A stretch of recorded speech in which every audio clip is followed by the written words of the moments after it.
Olá, sejam todos muito bem-vindos ao podcast Fortalecendo Culturas, um espaço criado para promover reflexão, valorização e diálogo em relação à nossa sociedade.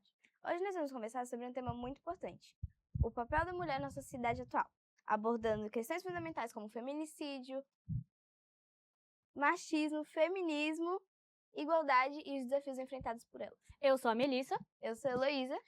E antes de começarmos, eu gostaria de agradecer à Autoridade Portuária, ao Ministério dos Portos, pelo apoio e incentivo à realização desse projeto. Também agradecemos as nossas convidadas especiais, que são a Gabi, a Elis e a Rosane. Pode soltar a vinheta.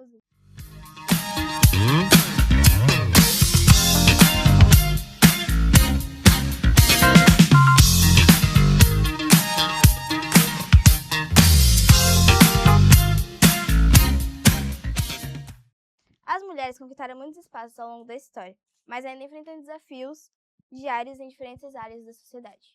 Vemos mulheres ocupando posições de liderança, empreendendo, estudando e transformando realidades, mas também convivendo com muitas desigualdades e preconceitos. Gostaria de começar perguntando às nossas convidadas: como vocês enxergam o papel da mulher na sociedade atual? Pode começar. Posso começar? Pode.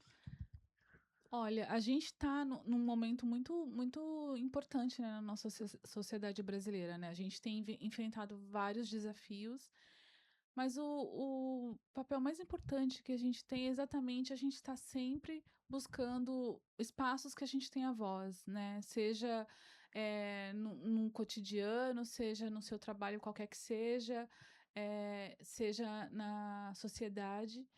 Então, hoje a gente avançou muito em relação a isso, né? Sobre a voz da mulher na sociedade. Mas a gente tem muito para alcançar ainda. O mais importante é a gente entender que a gente tem espaço para se colocar de uma forma que as pessoas compreendam o que a gente tem para dizer. Mas principalmente isso, a gente saber que a gente tem sempre que se posicionar, sempre tem que se colocar e respeitar também a opinião dos outros, porque é só com diálogo que a gente vai conseguir ser ouvida. Olá, meu nome é Roseli Santa Cruz. Eu trabalhava antes como encarregada de departamento pessoal e o meu antigo patrão, ele tinha um salário muito maior que o meu.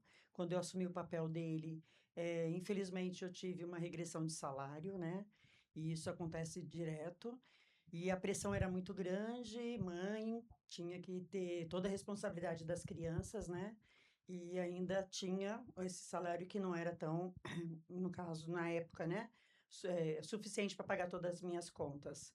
E com isso acabei saindo desse lado e ainda tinha um machismo, porque como encarregada de departamento pessoal, os funcionários acabavam achando que teriam poder sobre mim, né? Então eles vinham sempre com agressão e questionamentos quando acontecia alguma coisa de errado na folha de pagamento.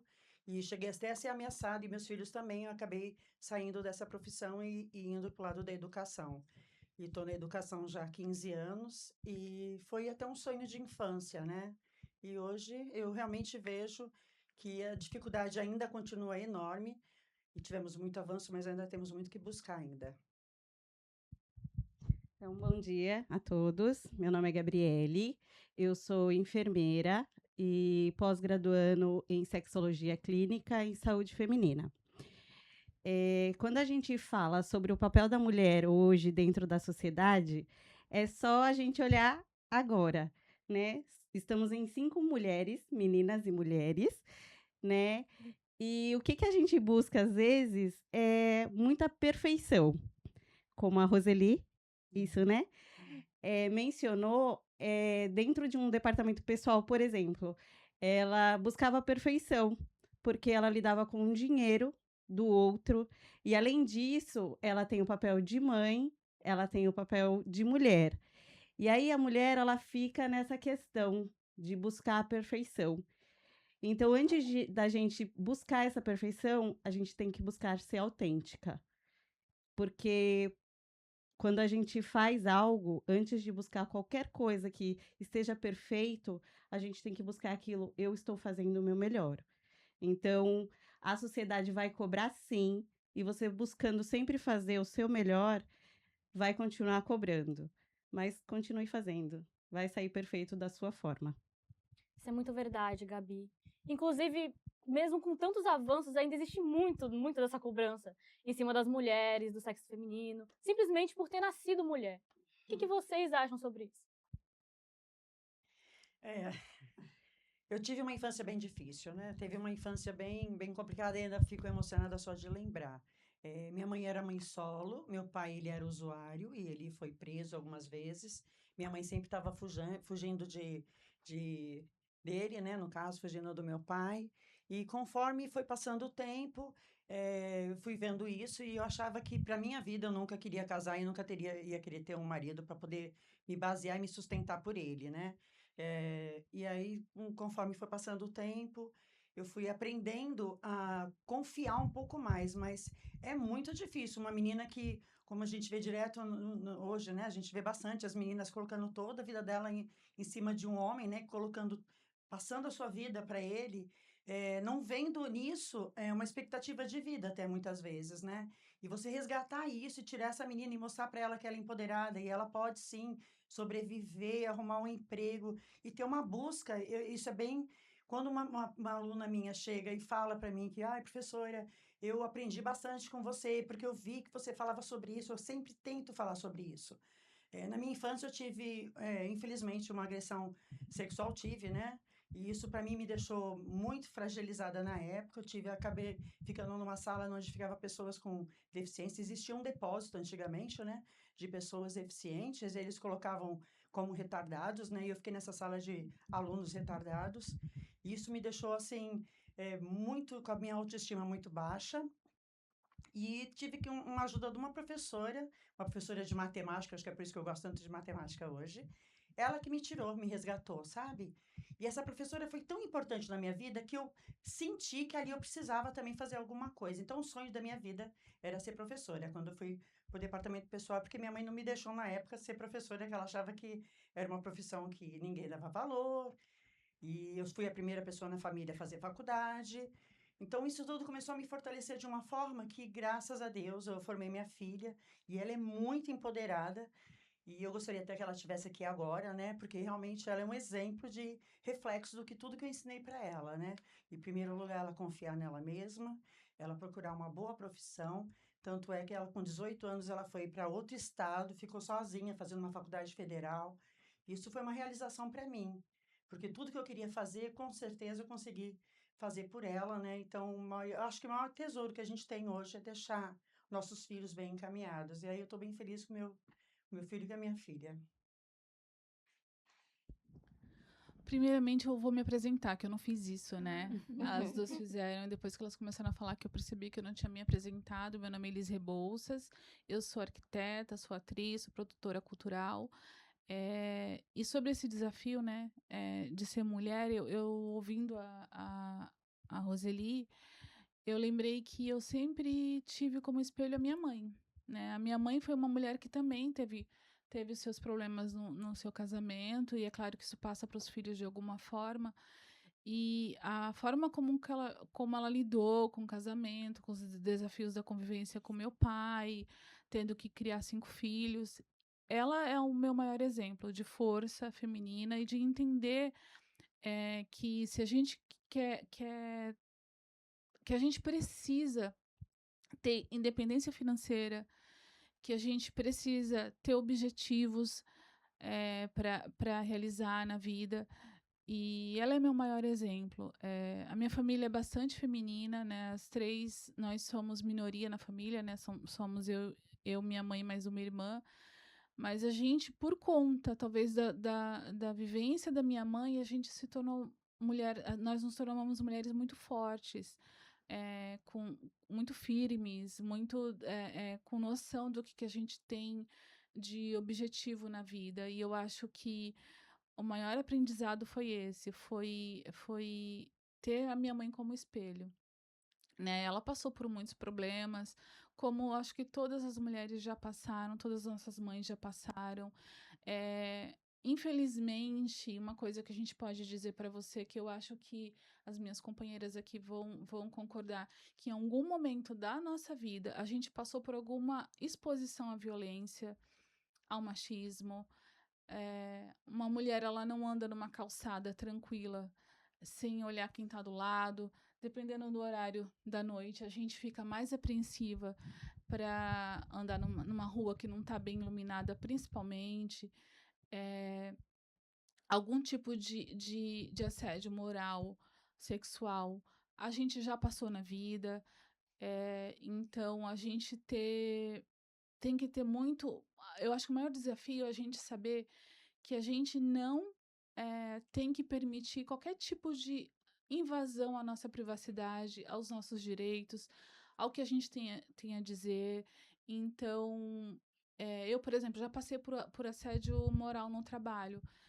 A primeira reação que a gente tem é de inércia. A gente não consegue falar, a gente não consegue se defender quando você passa por isso pela primeira vez. Mas uma coisa que é muito importante a gente ficar atento é que a gente não tem responsabilidade sobre a agressão que quem quer que seja faça com a gente. E uma das coisas que aconteceu comigo foi exatamente isso. No meu trabalho, você para por um momento para questionar se você provocou esse tipo de situação. E a gente não provoca esse tipo de situação. E se por acaso você passar por isso, a gente tem que entender que a gente tem os recursos para se defender. Busca o RH, busca o seu chefe, ou fora da empresa que você estiver, ou do local que vocês estiverem, busquem outro tipo de apoio, um advogado, mas entendam que vocês têm como se defender. A gente não pode admitir nenhum tipo de imposição, agressão. Então, infelizmente, eu tenho que falar para vocês que o maior desafio de ser mulher hoje em dia é exatamente a gente dizer o tempo todo que para quem quer que seja, que a gente tem espaço para ter voz e a gente quer ser ouvida. Por que eu tô falando isso? A gente está vivendo numa sociedade que você abre a internet, você sempre tem um caso por dia de agressão à mulher, de estupro, de assassinato, né? Eu estava vindo para cá e estava lendo um caso exatamente disso, né?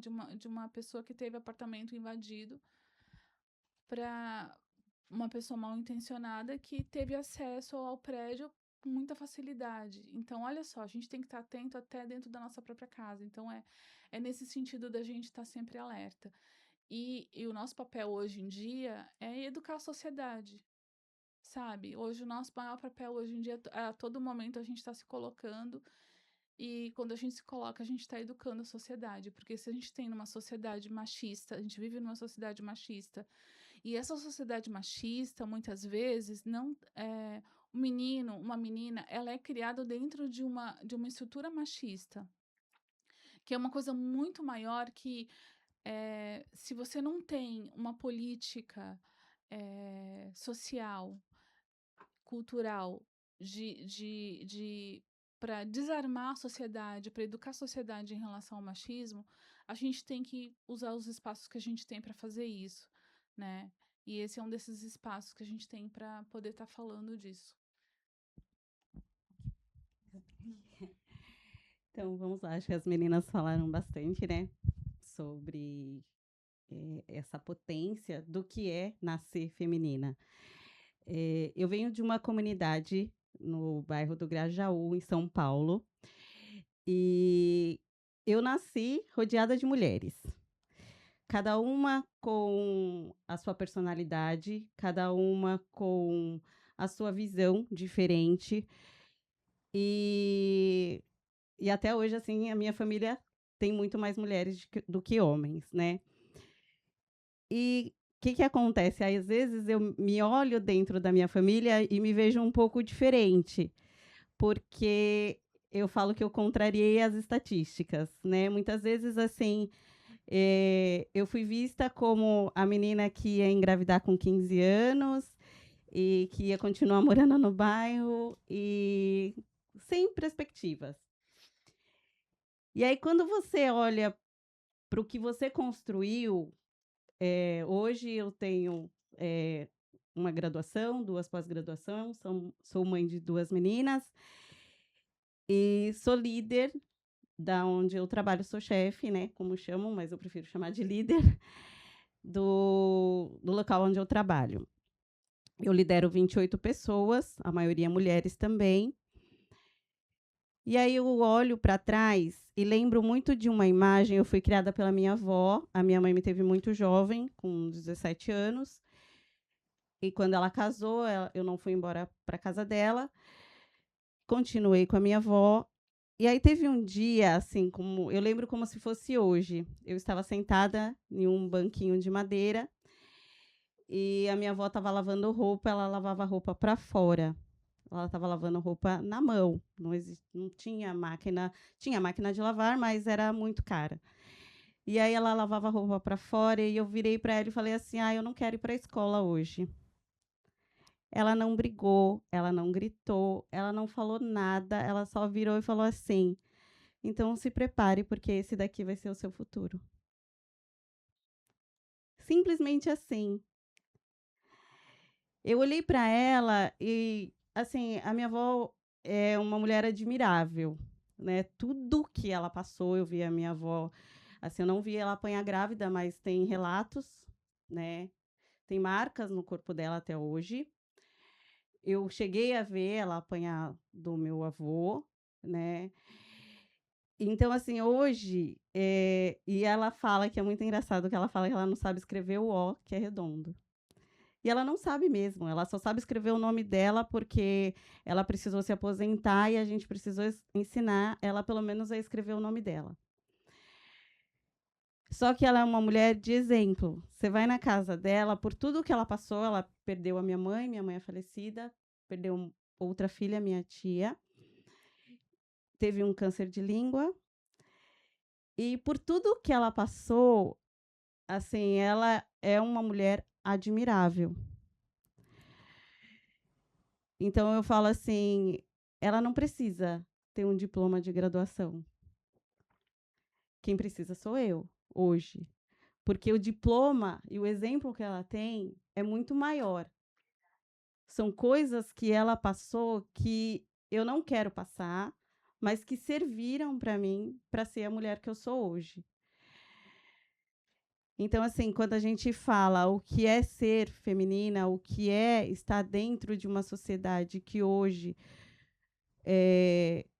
fala sobre o feminismo, será que a sociedade está preparada realmente para uma mulher forte? Realmente para uma mulher que lidera? Realmente para uma mulher que se coloca na mesma posição de um homem? Porque quando a sociedade se depara com esse tipo de mulher, ela não aceita. Mesmo quando a mulher está nessa posição, a sociedade tem preconceito com ela.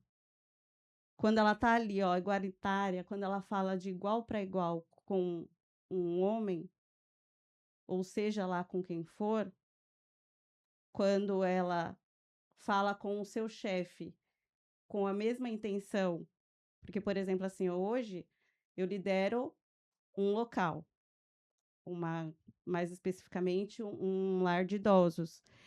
E quando eu viro pro doutor, que é o dono da casa, e falo assim, olha, o paciente tá com esse diagnóstico, ele simplesmente fala, você está correta.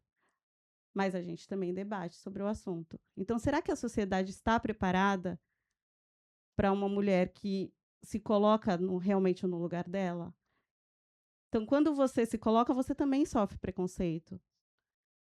Porque vão falar que você quer ser melhor, que você está querendo se aparecer. Até as próprias mulheres falam de outras mulheres. Sim. Então, principalmente isso que a gente tem que observar. É por isso que eu falo, valorizar a mulher é fortalecer a nossa sociedade. Por que ainda é tão difícil combater esse problema? O problema que a mulher tem dentro da nossa sociedade. Né? Falando sobre o problema do preconceito, o problema do machismo, o problema da violência. Por que a mulher ela é vista como alvo, assim, pela nossa sociedade, pelos homens, principalmente? Posso? Eu acho que se inicia até com um problema entre as próprias mulheres. porque ainda assim as mulheres olham torto para a colega de trabalho que está em uma liderança, quando uma menina chega nova na escola, a gente olha torto, vocês olham torto, querendo ou não. Então, assim, já se inicia dessa forma. Então, existe a palavra, né, sororidade, que é a união das mulheres. Será que realmente a gente sabe viver isso? Será que outras mulheres estão preparadas para viver essa sororidade junto com outras? Olhar sem preconceito? Ah, repara se pintou o cabelo. Você repara se está saindo fio branco. Você repara se está com a unha feita. Uma mulher sempre repara muito mais na outra ou fala muito mais da outra. Então, a sociedade ela vai melhorar entre as mulheres a partir do momento que esse preconceito, que nem assim, é muito fácil falar assim, ela apanha, ela é mulher de malandro. Ela apanha, ela volta. Você sabe por que ela volta? Você sabe se ela tem condições financeiras de sustentar sozinha? Você sabe as ameaças que ela sofre? Então, a própria mulher causa isso dentro da sociedade com outra mulher. Quando chega no hospital, por exemplo, uma menina de 14 anos grávida. As primeiras pessoas a olhar torto são outras mulheres. São os próprios profissionais. Então, você sabe o que aconteceu? Você sabe se foi um estupro? Você sabe se ela foi forçada ou não? Então, olha o contexto. Atrás de cada ação, atrás de tudo que acontece com a pessoa, tem uma história. E a gente não sabe a história do outro. A gente simplesmente julga. A gente simplesmente fala, fez porque quis. Né? Existem mulheres aí que têm 5, 6 filhos.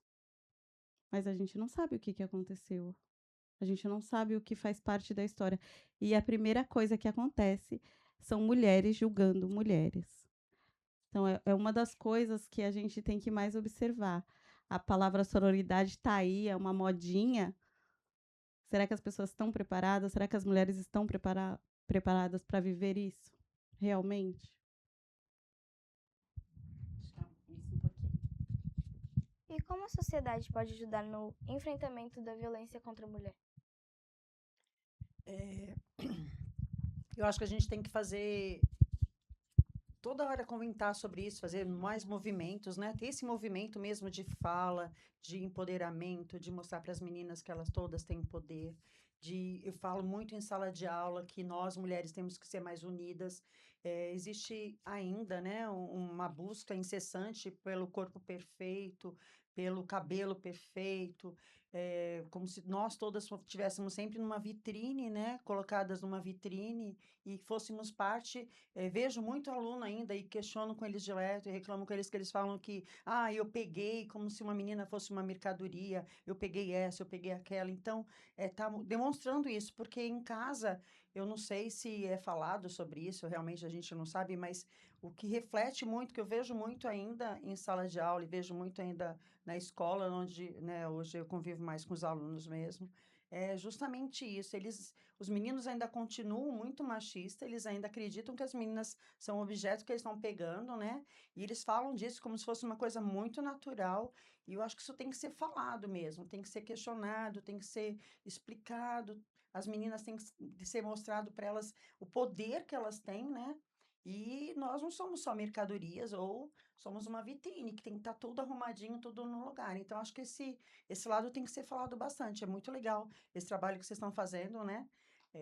Conheço a Mel desde o 6º ano e era uma menina tímida e uma menina fechada, e hoje eu vejo ela toda empoderada hoje e realmente estou muito orgulhosa de estar aqui, a Yasmin também, são alunas minhas que eu vi ainda um botãozinho e agora virou uma excelente flor e eu realmente estou muito feliz de estar aqui nesse momento compartilhando desse crescimento, dessa evolução. E eu gostaria muito de continuar fazendo parte disso. E a Heloísa eu estou conhecendo agora, né? Mas sempre questiono com ela sobre a importância que ela tem na vida e que ela é uma pessoa importante e ela tem que se dar. Eu realmente falo muito de vocês darem muito valor a vocês mesmas, porque vocês são muito importantes, entendeu? E vocês têm que entender isso sempre.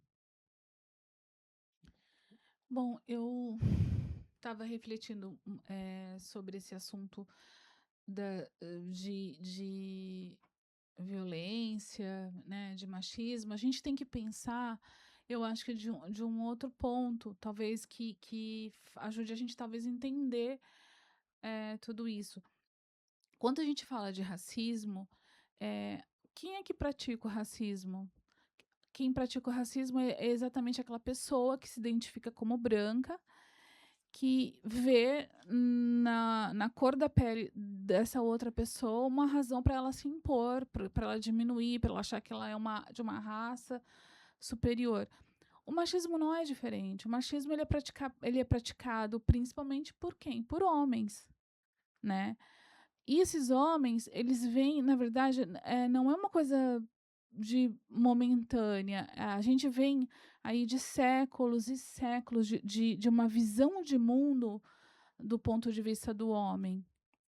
Há muito pouco tempo, se você for pensar na história da humanidade, há muito pouco tempo que a mulher tem o direito de trabalhar, que a mulher tem o direito de votar. Gente, até meados da década de 50, 60, a mulher precisava de autorização para viajar. O marido tinha que dar autorização para a mulher viajar, para a esposa viajar. Vocês imaginam isso? Hoje vocês conseguem. Exatamente. É como se a mulher, um indivíduo, um ser humano, não tivesse, maior de idade, não tivesse autoridade sobre si mesma. Né? Vocês imaginam isso?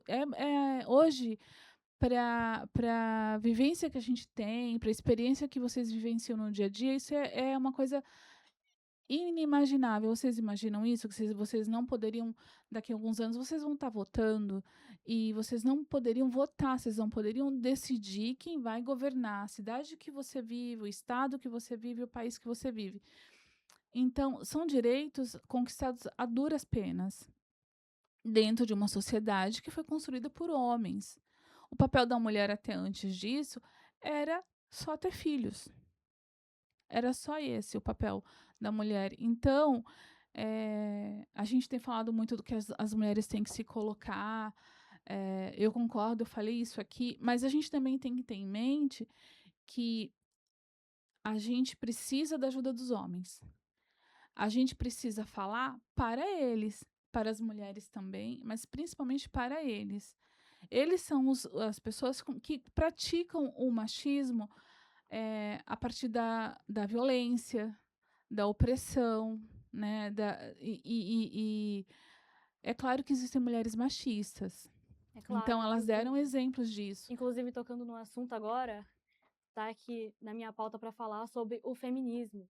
Porque muitas pessoas, inclusive mulheres, consideram o feminismo como somente um ato de empoderamento feminino, quando na verdade fala sobre igualdade, fala sobre as pessoas no geral, né? Incluir a mulher na sociedade e fazer como todo um igual, e não somente as mulheres, entendeu? E aí é uma coisa interessante, porque as pessoas, de modo geral, que não leram, não estudaram sobre feminismo, não ouviram outras feministas falando, a impressão que dá que o feminismo é contra os homens.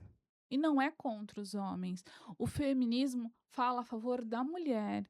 E quando a mulher fala que ela quer ter direito a trabalhar, a ter uma profissão, a ser autossuficiente, isso não quer dizer que isso é para tirar o espaço que o homem tem na sociedade. Não, é exatamente o contrário. Quando você fala que você quer ter igualdade de ganhos financeiros, significa que se eu faço o mesmo trabalho que um homem, por que eu recebo menos? É só isso. E não é tirar a oportunidade de homem, até porque na nossa sociedade a maioria das pessoas são mulheres. Então, quem sustenta esse país, a maioria dos chefes de família são mulheres. Então, é muito importante colocar que não é contra os homens. O feminismo ele quer garantir equidade de gênero, ou seja, equidade de gênero, igualdade de ganhos financeiros, combate à violência. O corpo da mulher não está aí para ser tratado como objeto, né? Não, nenhum homem tem direito ao corpo de outro homem. Dizer o que tem que ser feito com o corpo de outro homem. Porque tem que ser dito que a gente tem que fazer com os nossos corpos. Parte desse princípio de que a gente tem voz e que a gente decide o que a gente quer fazer na nossa vida. Se eu quero trabalhar, se eu não quero trabalhar, se eu quero ter uma profissão, se eu não quero ter uma profissão. É o direito, é a questão de direitos. Eu tenho o direito de tomar as decisões sobre a minha própria vida, sobre o meu corpo. E é sobre isso. Isso é verdade. Respeitar as mulheres é respeitar a nossa humanidade. Bom, e com isso nós chegamos ao fim de mais um episódio do podcast Fortalecendo Culturas. Muito obrigada a todas as convidadas que vieram, a Gabi, a Roseli e a Liz. Muito Queremos obrigada. agradecer também à Autoridade Portuária, ao Ministério de Portos e Aeroportos e ao Governo do Brasil pelo apoio ao projeto. Muito obrigada também a você que acompanhou o projeto até aqui e até o próximo episódio. Acho que são alguns sinais para a gente se manter alerta e investigar, né? Levantar suspeitos, procurar entender. Tá, a criança é quieta mesmo? Tá, não, a criança não é tão quieta. Por que ela, naquela casa, parece que não tem criança sendo que tem? Né? Você costuma ver a criança na rua, se ela tem marcas, né? E procurar algum especialista para primeiro se informar, né? Não fazer uma denúncia. Se você não tem a certeza, não faça uma denúncia de cara, porque também você pode incorrer ao erro, né? Colocar, de repente, um pai que, de repente, a criança está sendo vítima em outro lugar, em outras circunstâncias, e os pais, de repente, serem condenados, né? Então, mas eu acho que essa situação de primeiro entender qual é o comportamento da criança, tá? Se tem uma criança numa casa e você quase não a vê, não escuta a voz dela... É suspeito, no mínimo. Ou se uma criança é muito retraída, né? Entender o jeitinho dela mesmo, ou ela sofre alguma coisa, ou ela tem algum trauma.